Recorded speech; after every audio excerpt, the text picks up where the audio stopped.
Olá pessoal, hoje nós vamos falar um pouquinho sobre passar de algoritmo para Python. Como eu falei com vocês, nossa aula não vai ser para ensinar Python, nós não vamos ter um curso de Python. Nós vamos sim usar o Python como uma ferramenta para testar a nossa lógica de programação. Nós vamos aprender como que a gente traduz de algoritmo para Python. Vai ser mais uma tarefa realmente de tradução do que de aprendizado de linguagem. Ao final, quando vocês assimilarem essa tradução, vocês vão estar entendendo um pouco do Python básico. Vamos lá então. Nas expressões aritméticas, onde nós temos aqueles operadores matemáticos, a soma ela é idêntica.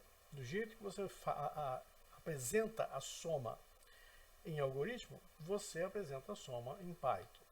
A subtração é igual, a multiplicação também, e a divisão, por sua vez, também é a mesma sintaxe. A sintaxe vai mudar quando nós tivermos alguns elementos diferentes dessas quatro operações básicas, como, por exemplo, a potência. A potência em Python ela vai ser dada pelo duplo asterisco. Então, enquanto lá no algoritmo a gente usa pot 2,5, significando 2 elevado a 5, em Python essa potência vai ser dada por 2 asterisco asterisco 5.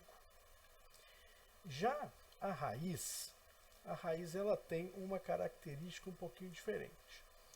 Existe no Python em algumas bibliotecas matemáticas em que você pode invocá-las para calcular uma raiz. Como nós não vamos ver essa questão de bibliotecas ainda, nós vamos fazer pelo método da raiz inversa, certo?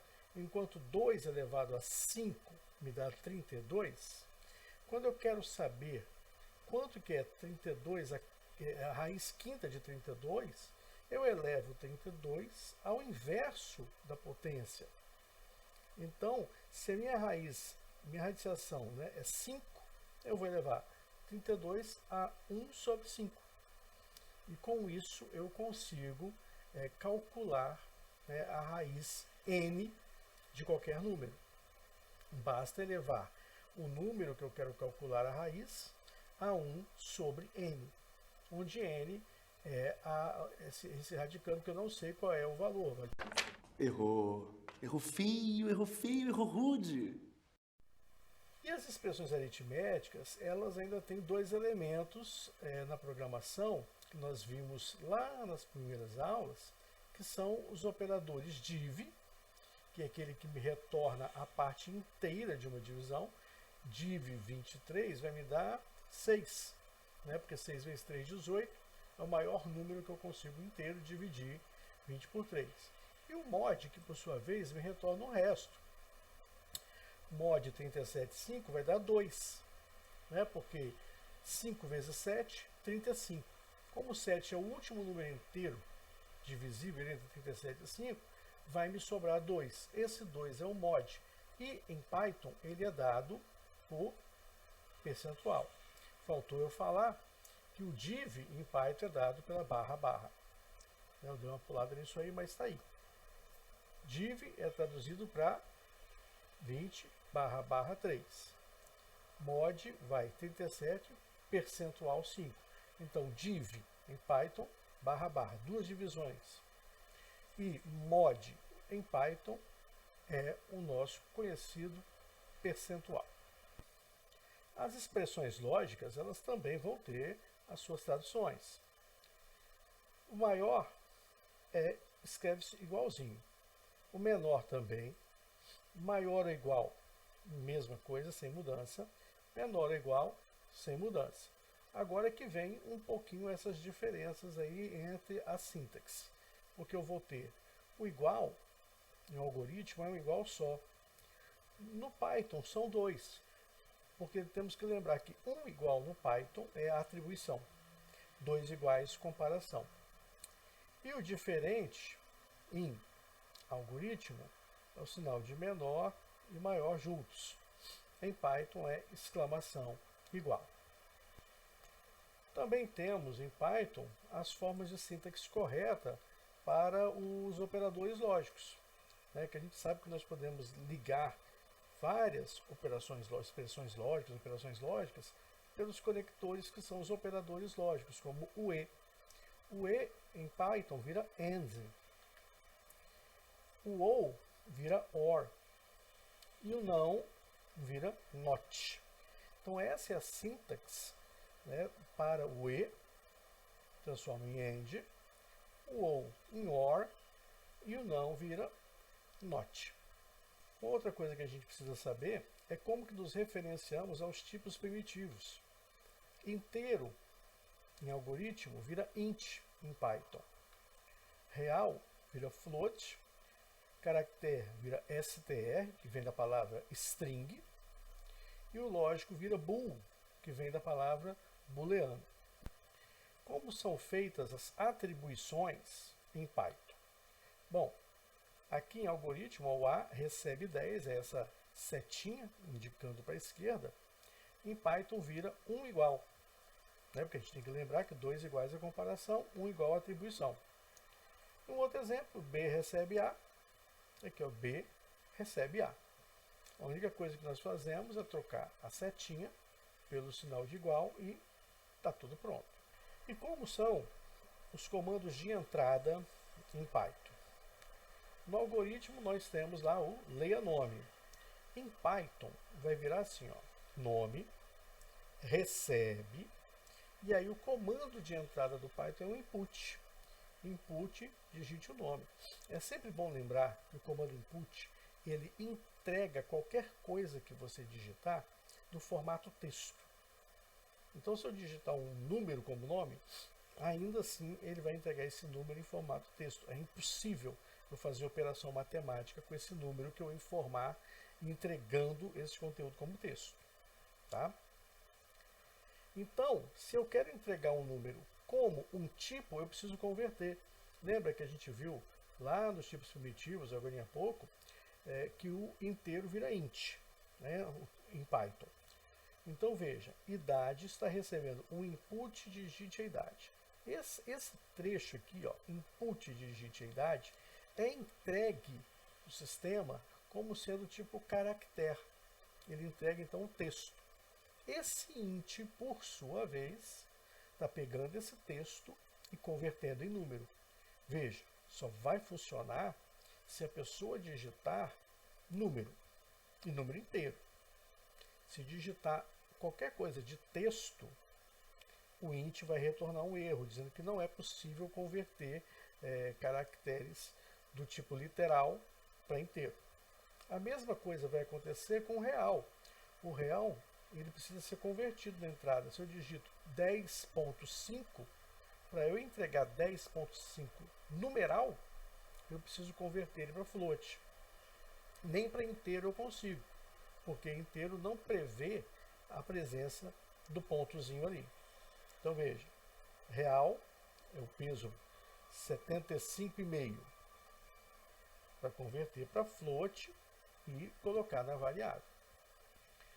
A saída, por sua vez, é muito mais simples que a entrada, porque a saída é uma tradução direta. Escreva, vira print. Acabou, mais nada a fazer. Escreva, vira print. Veja, então, tranquilamente, é só onde está escreva, você colocar print. Claro que o print ele vai tem algumas possibilidades de formatação, sabe, caracteres de escape e tudo mais. Mas, grosso modo, na tradução direta, é isso aqui, ó. Do jeito que tiver, troca o escreve por print e tem grande chance de ter sucesso. Então, para não ficar só mostrando a tradução direta, vamos mostrar também um exemplo de algoritmo. Algoritmo médio, ó. Certo? Nome do algoritmo, declaração de variável. Nada disso aqui vai para o Python, porque o Python não tem a declaração de variável.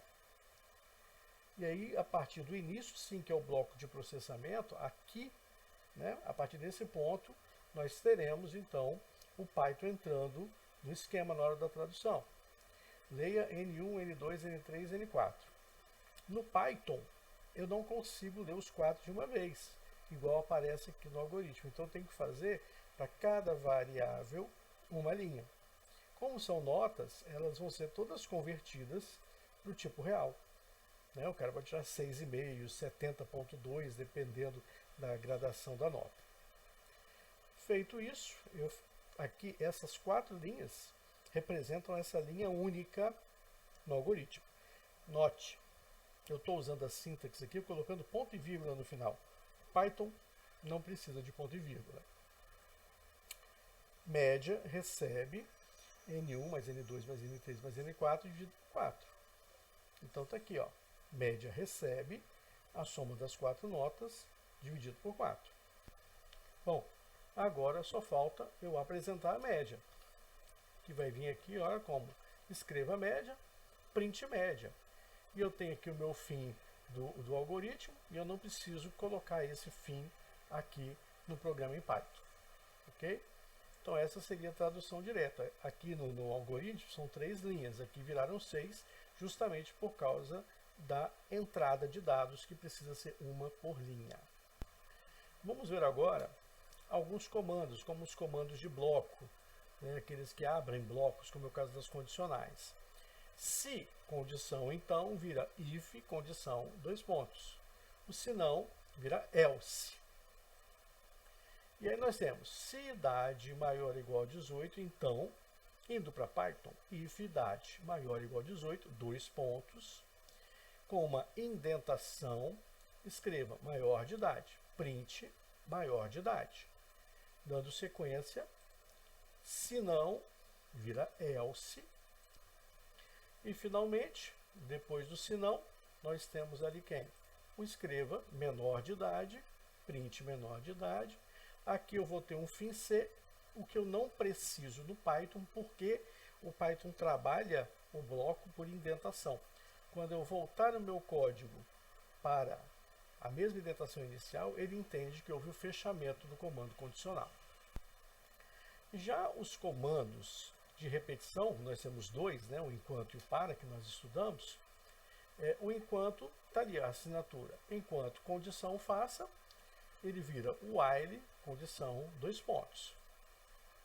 Por exemplo, A recebe 0, A recebe 0. Enquanto A menor que 10, faça o while A menor que 10, 2 pontos, representando esse faça. Escreva A, print A. A recebe A mais 1, A recebe A mais 1. Aqui eu fecho o bloco enquanto, e aqui eu não tenho esse fechamento. Não tenho esse fechamento porque, como eu falei, é a indentação. Quando eu sair da indentação, o Python entende que eu fechei o bloco. Então ele vai aqui, ó, enquanto A for menor que 10, ele vai escrever A. Então já começa com 0, 1, 2, 3, 4, 5, 6, 7, 8, 9. Quando A vale 9, ele passa a valer 10 depois aqui nessa soma. 10 é menor que 10, não, sai do laço de repetição, acabou. Já o comando para, ele, em algoritmo, ele é um pouco mais extenso. Ó, para i de 0 até 9, passo 1, faça. Seria algo assim, ó, for i em range 0,10,1, faça. Professor, eu entendi. O início 0, o início 0. Passo 1, incremento 1. E esse 10, não era até 9? É. Só que o for, o range do for, ele é intervalo fechado no início e aberto no fim. Então, veja, ele não vai chegar em 10, ele vai até 9. Se aqui eu coloco 9, ele só vai chegar no 8. Vamos dar uma sequência para isso. Ó. Então, para i de 0 até 9, passo 1, faça, escreva i. For i em range 0 a 10, 1, print i. Então ele vai fazer ó, 0, 1, 2, 3, 4, 5, 6, 7, 8, 9. Acabou. Não vai. Quando ele chega no 10, ele sai da repetição. Tem um fim para, o nosso Python não tem fim para. O for, ele é um pouquinho mais complexo que isso, principalmente na hora de definir o range. Isso a gente vai dar uma olhada em seguida. Por quê? O for, né, ele tem essa sintaxe, for i, ou seja, uma variável qualquer, é muito comum usar i, em range. Certo? Esse range daqui ele é a nossa extensão. É de onde até onde, né? Qual é a extensão do meu range? Ele tem um início, que é fechado, um fim aberto e um incremento que pode ser tanto positivo quanto negativo. Então, se eu tenho aqui, ó, for i em range 0, 10, o 0 e o 10, o range aqui é o meu intervalo. E este 1, ele é um incremento. Então, como é que o Python entende isso? Começa no 0, vai até 9, porque é aberto no 10, né? Conforme a gente pode dar uma olhadinha aqui, ó. Ele é fechado no 0, então ele imprime o 0, e ele é aberto no 10, então ele para aqui, ó. Ele só vem até o 9.